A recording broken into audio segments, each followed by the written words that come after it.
رب کا ہے فرمان، اس پہ جا قربان، پیغام قرآن، پیغام قرآن۔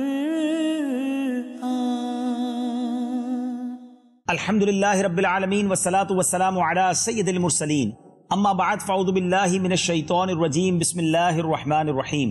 الصلاة والسلام علیک یا رسول اللہ وعلی آلک واصحابک یا حبیب اللہ، الصلاة والسلام علیک یا نبی اللہ وعلی آلک واصحابک یا نور اللہ۔ ناظرین، ایک بار پھر پروگرام پیغام قرآن لے کر حاضر ہیں، اور اس پروگرام میں ہم قرآن پاک کا ایک خوبصورت واقعہ سنتے ہیں اور اس سے ہم سب اپنے لیے کچھ پیغام، کچھ لیسن لینے کی کوشش کرتے ہیں۔ اس سے پہلے کہ ہم پیغام قرآن کی طرف جائیں، قرآن کا ایک خوبصورت واقعہ اور اس کا میسج آپ تک پہنچائیں، ایک بہت ہی خوبصورت حدیث پاک عرض کرنا چاہتا ہوں۔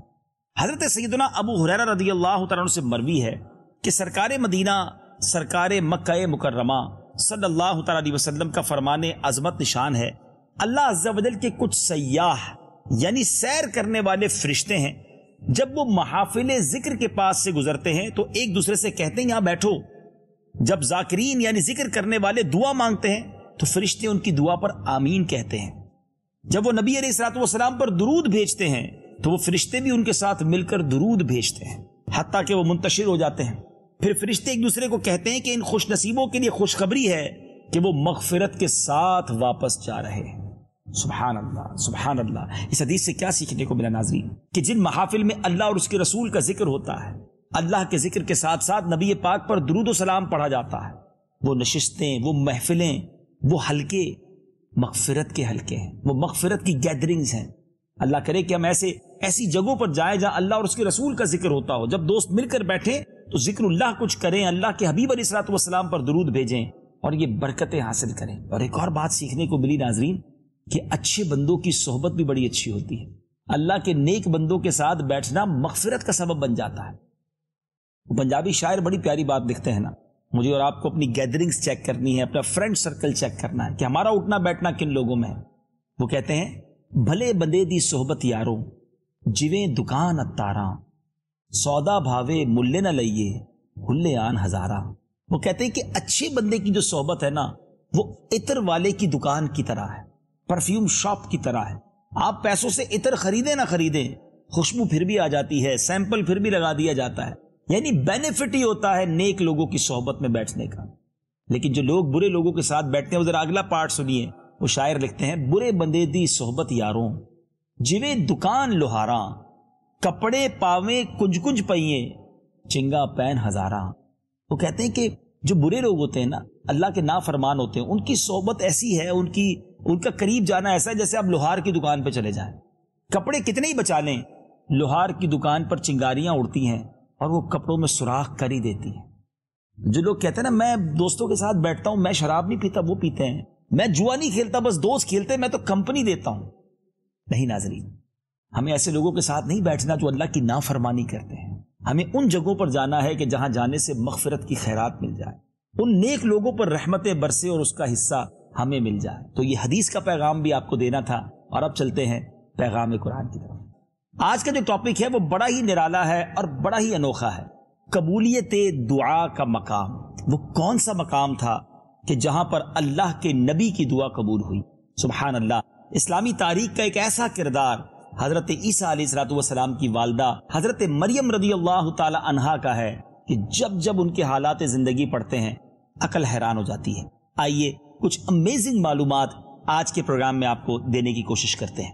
حضرت عیسیٰ علیہ الصلوۃ والسلام کی والدہ ماجدہ حضرت مریم رضی اللہ تعالی عنہا کے والد کا نام عمران اور ماں کا نام حنا تھا۔ جب بی بی مریم اپنی ماں کے شکم میں تھی، پیٹ میں تھی، اس وقت ان کی ماں نے یہ منت مان لی تھی کہ جو بچہ پیدا ہوگا اس کو بیت المقدس کی خدمت کے لیے آزاد کر دوں گی۔ چنانچہ جب حضرت مریم پیدا ہوئی تو ان کی والدہ ان کو بیت المقدس لے کر گئیں۔ اس وقت بیت المقدس کے تمام عالموں اور عابدوں کے امام حضرت زکریا علیہ الصلوۃ والسلام تھے، جو حضرت مریم کے خالو بھی تھے۔ حضرت زکریا نے حضرت مریم رضی اللہ تعالی عنہ کو اپنی کفالت میں، اپنی پرورش میں لے لیا، اور بیت المقدس کی بالائی منزل میں تمام منزلوں سے الگ ایک محراب بنا کر حضرت مریم کو اس محراب میں ٹھہرایا۔ چنانچہ حضرت مریم رضی اللہ تعالی عنہا اس محراب میں اکیلی عبادت میں مصروف رہتی، اللہ تعالیٰ کی عبادت میں مصروف رہتی۔ حضرت زکریا صبح و شام محراب میں ان کی خبر گیری کے لیے آتے اور خورد و نوش کا انتظام کرتے، ان کو کھانا وغیرہ بھی پہنچاتے۔ چند ہی دنوں میں حضرت مریم رضی اللہ تعالی عنہا کی محراب کے اندر یہ کرامت نمودار ہوئی کہ جب حضرت زکریا علیہ الصلوۃ والسلام محراب میں جاتے تو وہاں سردیوں میں گرمی کے پھل اور گرمیوں میں سردی کے پھل انہیں نظر آتے۔ حضرت زکریا علیہ الصلوۃ والسلام نے حیران ہو کر پوچھا کہ اے مریم، یہ پھل کہاں سے تمہارے پاس آتے ہیں؟ تو حضرت مریم یہ جواب دیتی کہ یہ پھل اللہ کی طرف سے آتے ہیں اور اللہ جس کو چاہتا ہے بلا حساب روزی دیتا ہے۔ حضرت زکریا علیہ الصلوۃ والسلام کو اللہ عز و جل نے نبوت کے شرف سے نوازا تھا، مگر ان کے کوئی اولاد نہیں تھی اور وہ بالکل ضعیف ہو چکے تھے۔ برسوں سے ان کے دل میں فرزند کی، بیٹے کی تمنا تھی۔ بار بار انہوں نے گر گڑا کر اللہ تبارک و تعالیٰ سے اولاد نرینہ کے لیے دعا بھی مانگی تھی، مگر خدا کی شان بے نیازی کہ ابھی تک انہیں اولاد نصیب نہ ہوئی تھی۔ جب انہوں نے حضرت مریم رضی اللہ تعالی عنہا کی محراب میں یہ کرامت دیکھی کہ اس جگہ بے موسم کا پھل آ جاتا ہے، تو ان کے دل میں یہ خیال آیا کہ میری عمر بھی اب اتنی ضعیفی والی ہو چکی ہے کہ اب میرے یہاں اولاد کے پھل کا موسم تو ختم ہو گیا ہے، مگر میرا رب جب چاہے اپنی قدرت کا نظارہ دکھا سکتا ہے۔ تو حضرت مریم رضی اللہ تعالی عنہا کی محراب میں انہوں نے دعا مانگی، اللہ سے پھر اولاد کی دعا مانگی، اور اللہ تعالیٰ نے آپ کی دعا قبول کر لی اور بڑھاپے میں آپ کو فرزند عطا کیا، جس کا نام خود اللہ عز و جل نے یحییٰ رکھا، اور اللہ تعالیٰ نے ان کو بھی نبوت کا شرف عطا فرمایا۔ سبحان اللہ، سبحان اللہ۔ ناظرین، کیا کمال کی بات ہے۔ اب آئیے اس خوبصورت واقعے کو رب عز و جل نے قرآن پاک میں خود کیسے بیان فرمایا ہے، قرآن پاک کی تلاوت سنتے ہیں، اس کا ترجمہ سنتے ہیں، اور پھر بات کو آگے لے کے چلتے ہیں۔ یہ واقعہ قرآن پاک میں 3 پارے سورہ آل عمران آیت نمبر 37 سے لے کر 39 میں موجود ہے۔ تلاوت قرآن سنتے ہیں، ترجمہ قرآن سنتے ہیں۔ فتقبلها ربها بقبول حسن وأنبتها نباتا حسنا وكفلها زكريا كلما دخل عليها زكريا المحراب وجد عندها رزقا قال يا مريم أنى لك هذا قالت هو من عند الله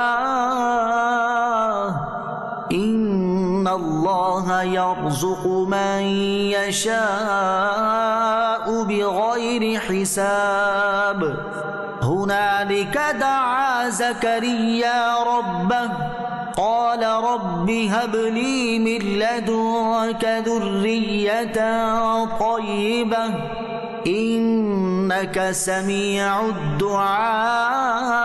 الدعاء فنادته الملائكة وهو قائم يصلي في المحراب أن الله يبشرك بيحيى مصدقا بكلمة من الله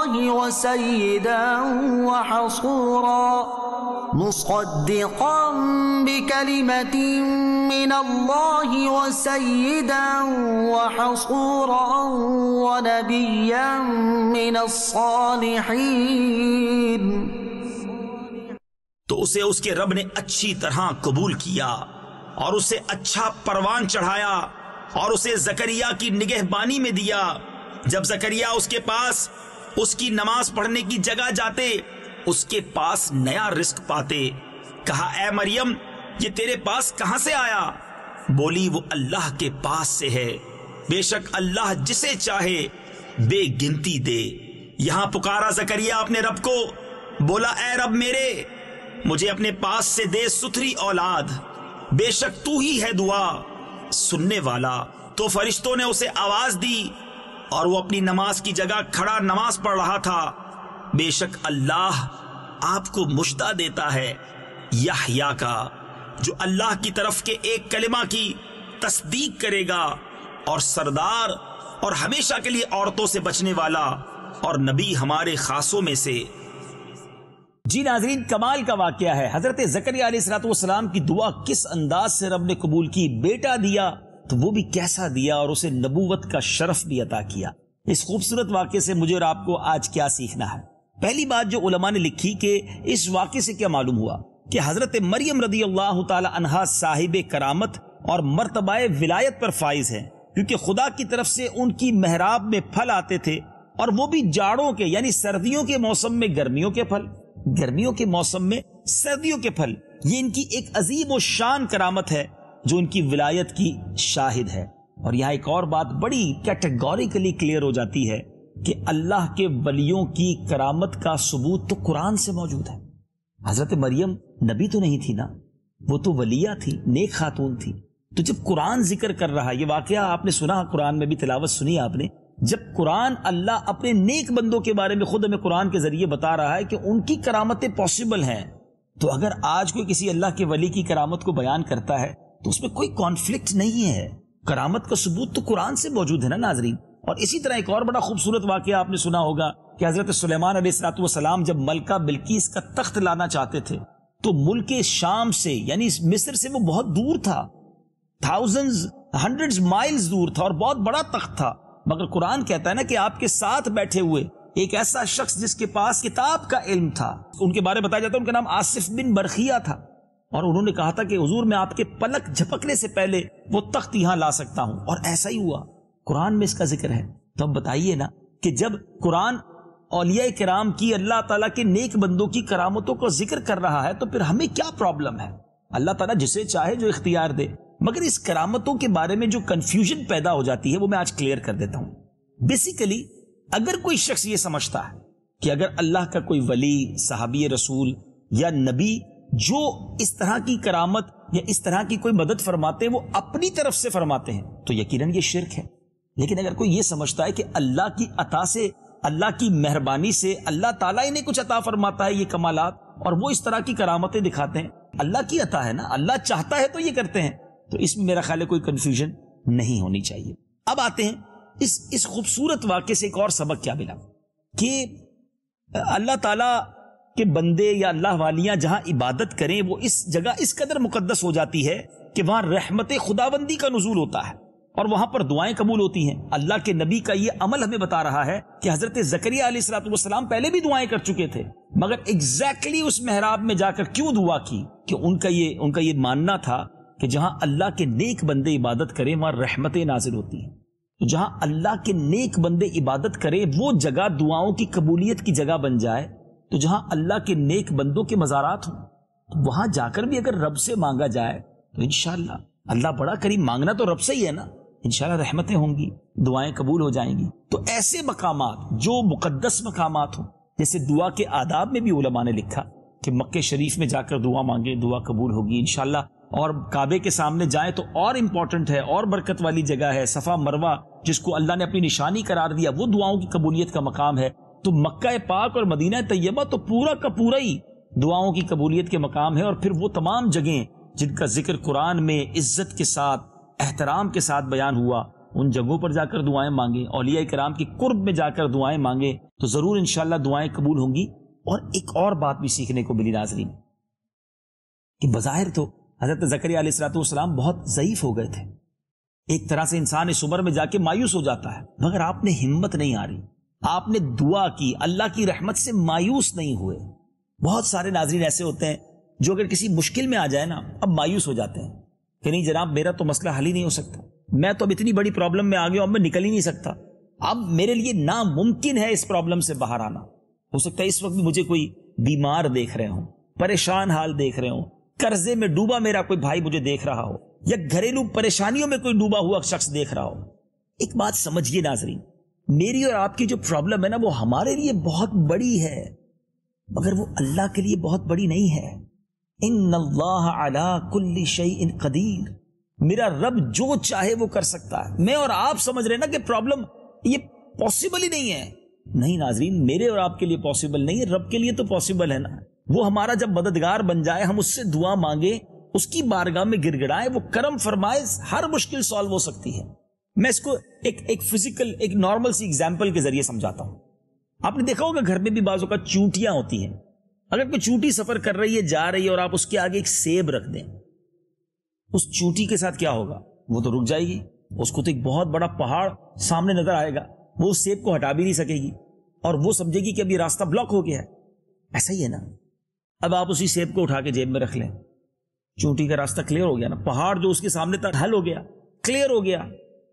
آپ کے لیے کیا تھا؟ وہ سیب نارمل، چونٹی کے لیے کیا تھا؟ پہاڑ۔ اب سمجھنے کی کوشش کریں، جو پرابلم میں اور آپ فیس کرتے ہیں نا، کبھی کبھی کوئی ڈیفیکلٹی سامنے آ جاتی ہے اور مایوسی کی طرف لوگ چلے جاتے ہیں، اسی وجہ سے خودکشیوں کی طرف چلے جاتے ہیں۔ نہیں ناظرین، یہ حرام موت ہے۔ دیکھیں میری اس ایگزامپل کو پھر سمجھیے گا، وہ سیب چونٹی کے لیے پہاڑ تھا، ہمارے لیے نارمل سیب تھا۔ جو پرابلم میرے اور آپ کے سامنے، وہ ہمارے لیے پہاڑ ہے، امپاسبل ہے۔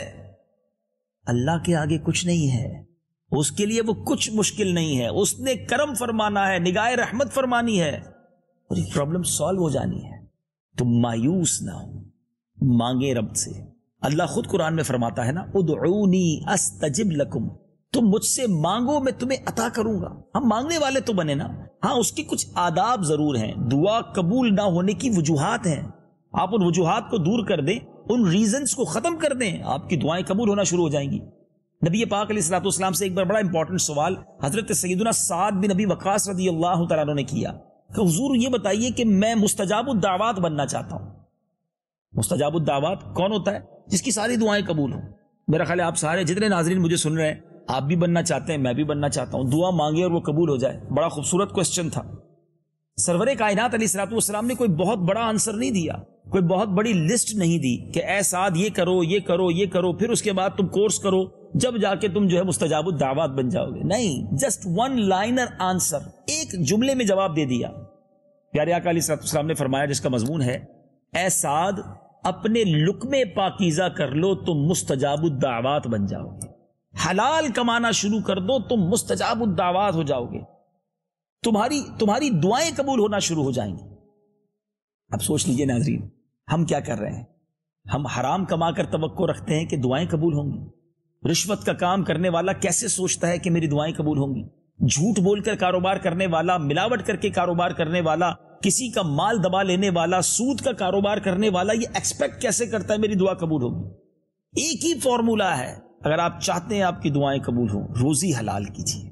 اچھا، بعض اوقات پتہ کیا ہوتا ہے، روزی نارملی باقی سب چیزیں ٹھیک ہوتی ہیں، کہیں نہ کہیں ایک مسٹیک ہو رہی ہوتی ہے اور ہمیں پتہ بھی نہیں ہوتا، کیونکہ علم دین بھی نہیں ہے، نہ کسی سے پوچھنا ہم گوارا کرتے ہیں کہ یار ذرا کسی عالم دین کے پاس جائیں اور انہیں کہیں کہ حضور چیک کر لیں میری روزی ٹھیک ہے، میں حرام تو نہیں کما رہا۔ کہیں نہ کہیں سے ایک سوراخ کے ذریعے سمجھ لیں، اور ڈراپ بائی ڈراپ حرام ہمارے کاروبار میں شامل ہوتا ہے اور سارے مال کو گندا کر دیتا ہے۔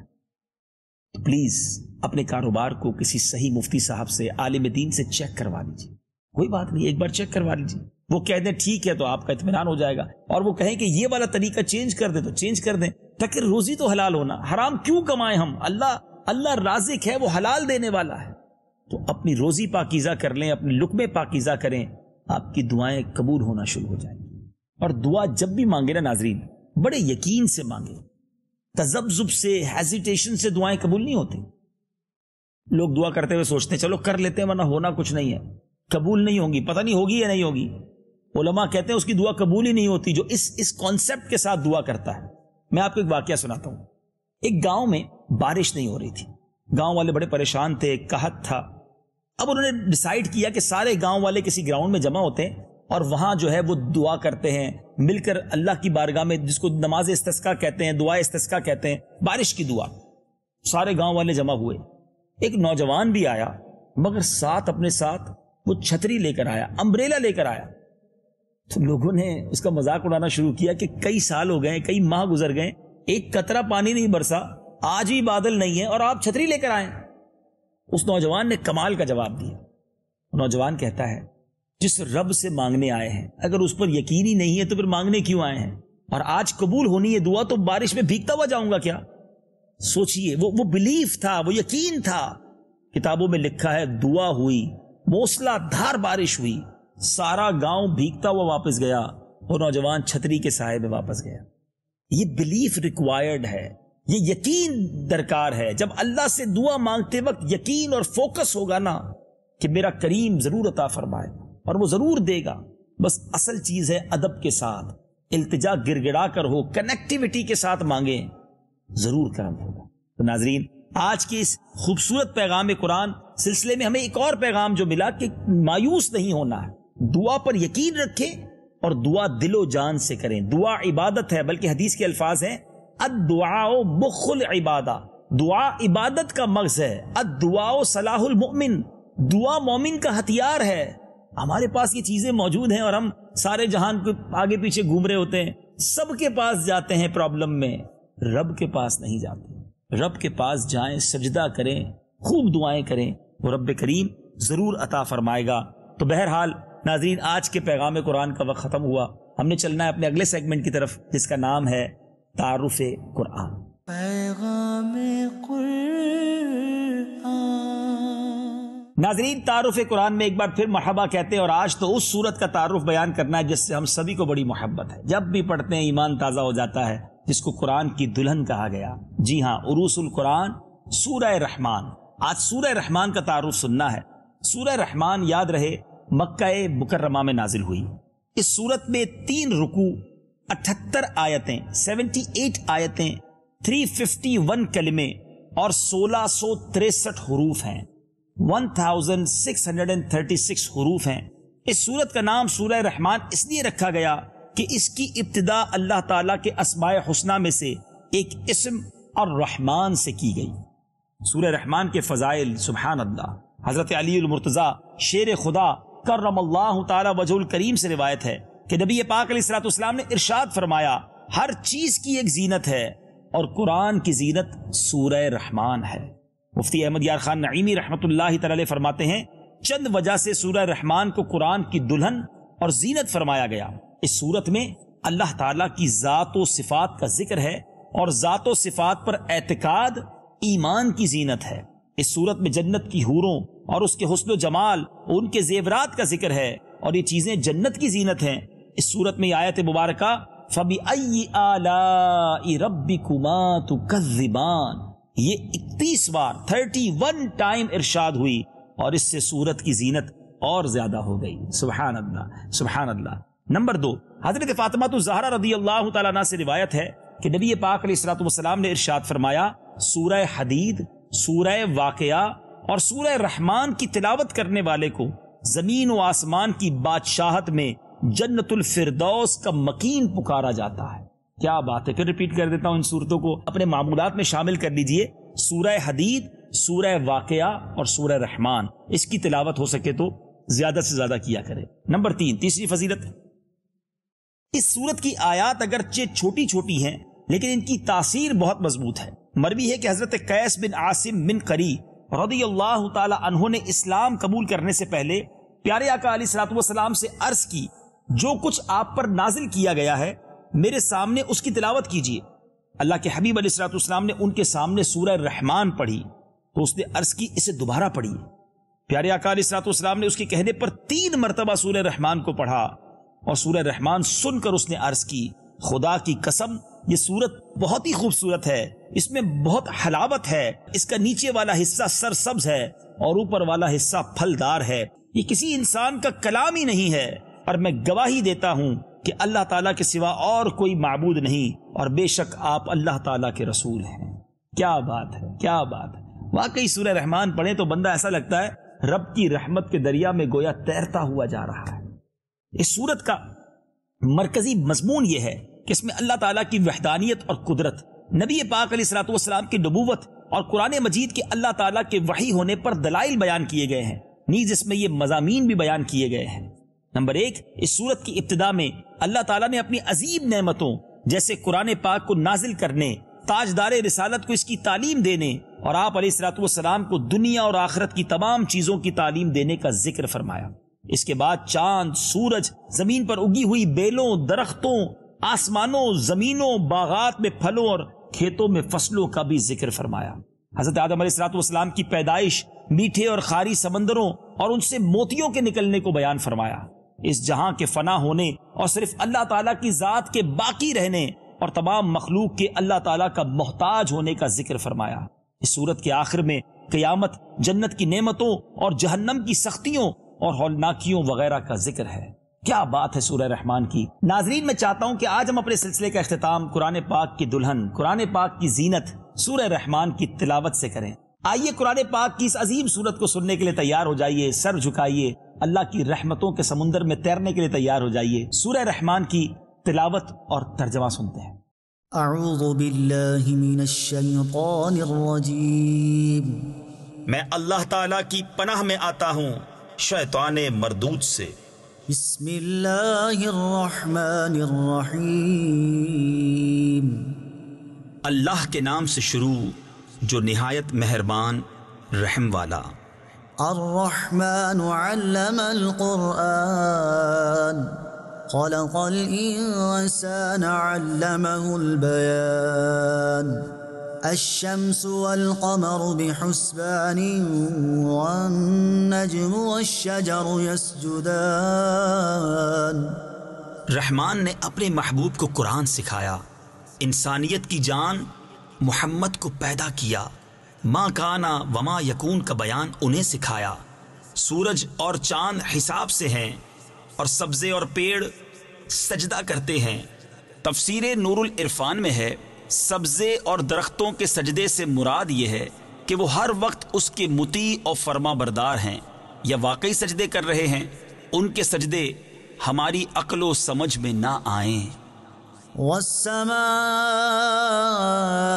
رفعها ووضع الميزان ألا تطغوا في الميزان وأقيموا الوزن بالقسط ولا تخسروا الميزان والأرض وضعها للأنام فيها فاكهة والنخل ذات الأكمام والحب ذو العصف والريحان فبأي آلاء ربكما تكذبان. اور آسمان کو اللہ نے بلند کیا اور ترازو رکھی کہ تراز یعنی ترازو میں بے اعتدالی یعنی نا انصافی نہ کرو، اور انصاف کے ساتھ تول قائم کرو اور وزن نہ گھٹاؤ. اور زمین رکھی مخلوق کے لیے، اس میں میوے اور غلاف والی کھجوریں اور بھس کے ساتھ اناج اور خوشبو کے پھول. تو اے جن و انس، تم دونوں اپنے رب کی کون سی نعمت جھٹلاؤ گے؟ خلق الانسان من صلصال كالفخار وخلق الجان من مارج من نار فبأي آلاء ربكما تكذبان.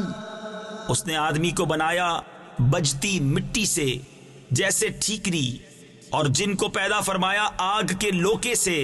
تو تم دونوں اپنے رب کی کون سی نعمت جھٹلاؤ گے؟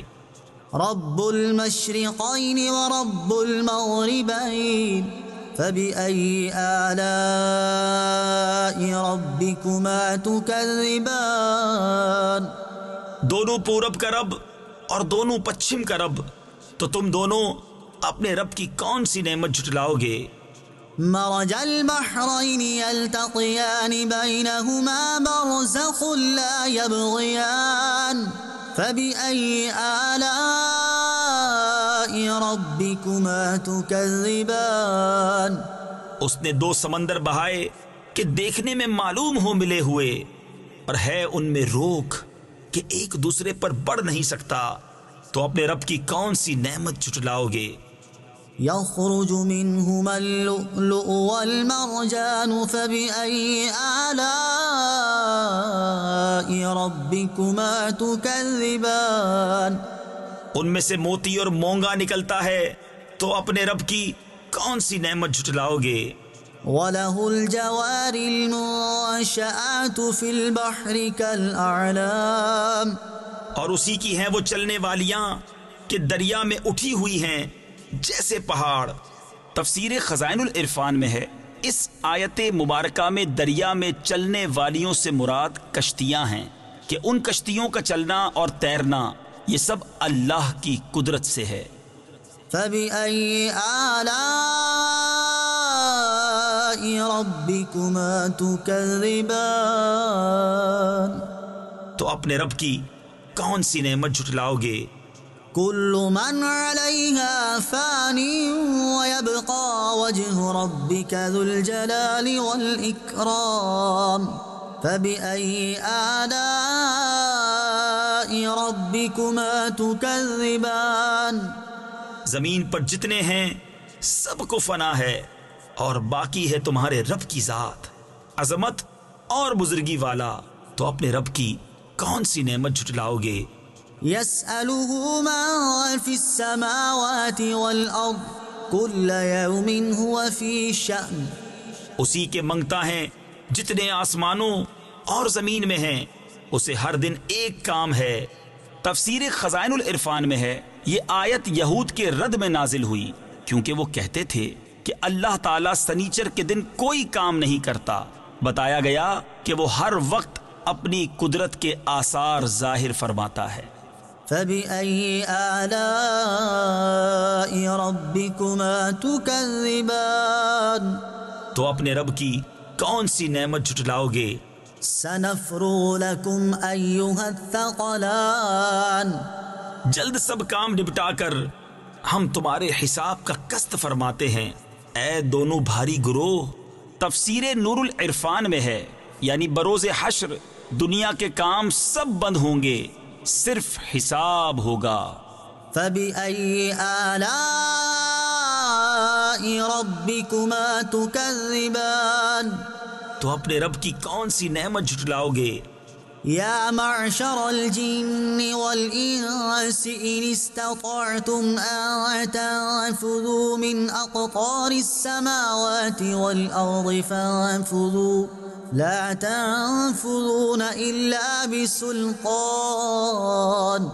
فبأي آلاء ربكما تكذبان اے جن و انسان کے گروہ، اگر تم سے ہو سکے کہ آسمانوں اور زمین کے کناروں سے نکل جاؤ تو نکل جاؤ، جہاں نکل کر جاؤ گے اسی کی سلطنت ہے، تو اپنے رب کی کون سی نعمت جھٹلاؤ گے؟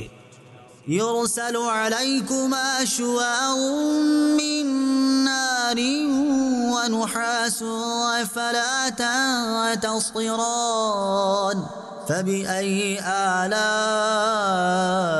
ربكما تكذبان تم پر چھوڑی جائے گی بے دھوئیں کی آگ کی لپٹ اور بے لپٹ کا کالا دھواں، تو پھر بدلہ نہ لے سکو گے، تو اپنے رب کی کون سی نعمت جھٹلاؤ گے؟ فإذا انشقت السماء فكانت وردة كالدهان فبأي آلاء ربكما تكذبان پھر جب آسمان پھٹ جائے گا تو گلاب کے پھول سا ہو جائے گا، جیسے سرخ نری یعنی سرخ رنگا ہوا چمڑا، تو اپنے رب کی کون سی نعمت جھٹلاؤ گے؟ فيومئذ لا يسأل عن ذنبه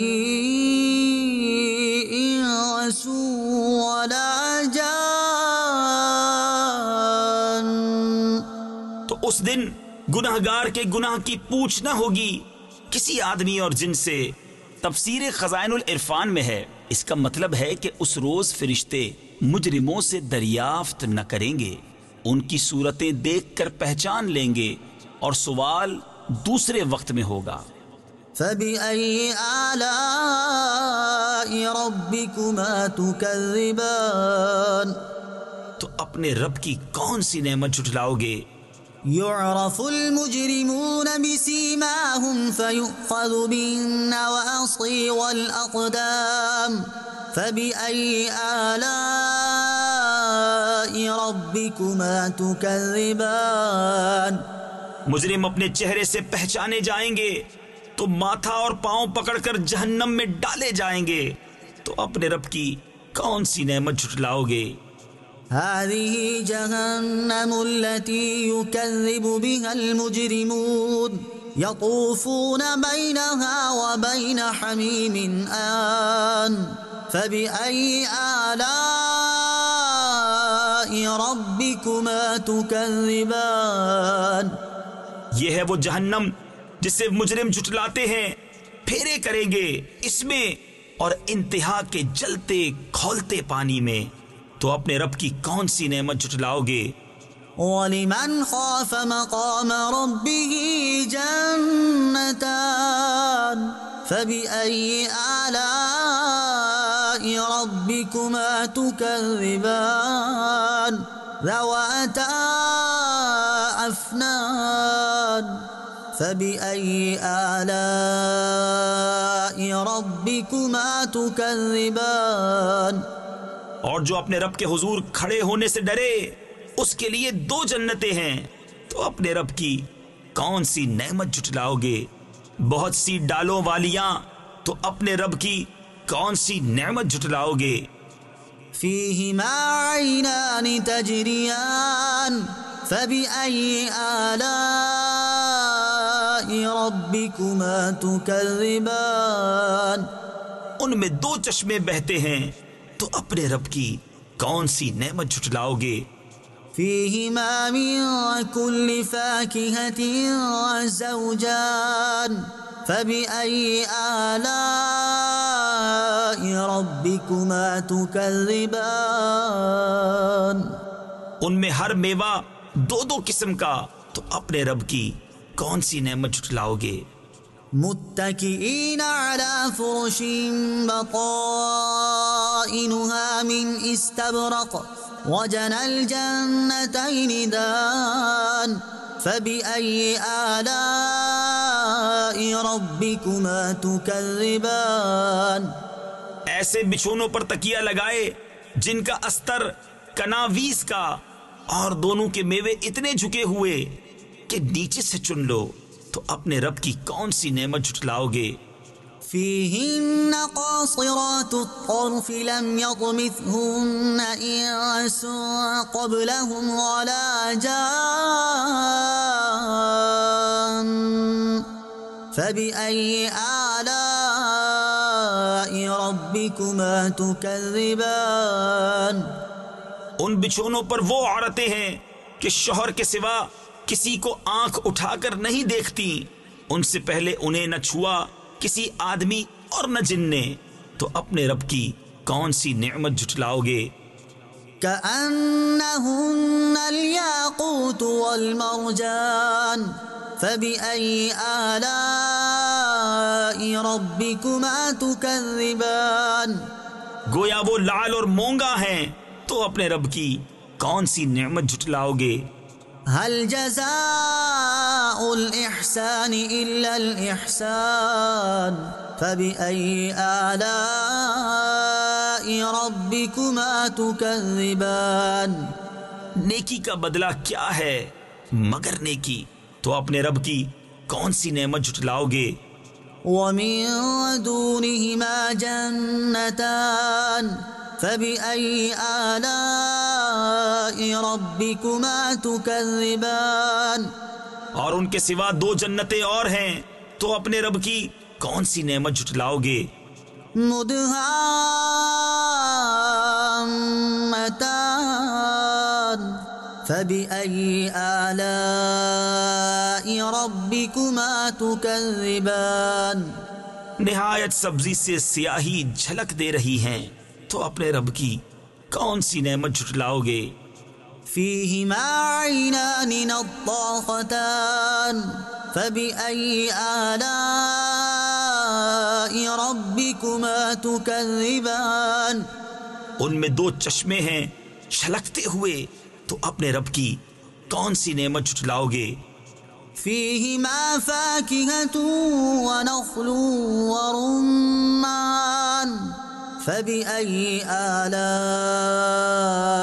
ربكما تكذبان ان میں میوے اور کھجوریں اور انار ہیں، تو اپنے رب کی کون سی نعمت جھٹلاؤ گے؟ فيهن خيرات حسان فبأي آلاء ربكما تكذبان ان میں عورتیں ہیں عادت کی، نیک صورت کی اچھی، تو اپنے رب کی کون سی نعمت جھٹلاؤ گے؟ حور مقصورات في الخيام فبأي آلاء ربكما تكذبان. حوریں ہیں خیموں میں پردہ نشین، تو اپنے رب کی کون سی نعمت جھٹلاؤ گے؟ لم يطمثهن إنس قبلهم ولا جان فبأي آلاء ربكما تكذبان. ان سے پہلے انہیں نہ ہاتھ لگایا کسی آدمی اور نہ جن نے، تو اپنے رب کی کون سی نعمت جھٹلاؤ گے؟ متكئين على رفرف خضر وعبقري حسان فبأي آلاء ربكما تكذبان. تبارك اسم ربك ذي الجلال والإكرام. تکیہ لگائے ہوئے سبز بچھونوں اور منقش خوبصورت چاندنیوں پر تو اپنے رب کی کون سی نعمت جھٹلاؤ گے؟ بڑی برکت والا ہے تمہارے رب کا نام جو عظمت اور بزرگی والا. صدق اللہ العظیم.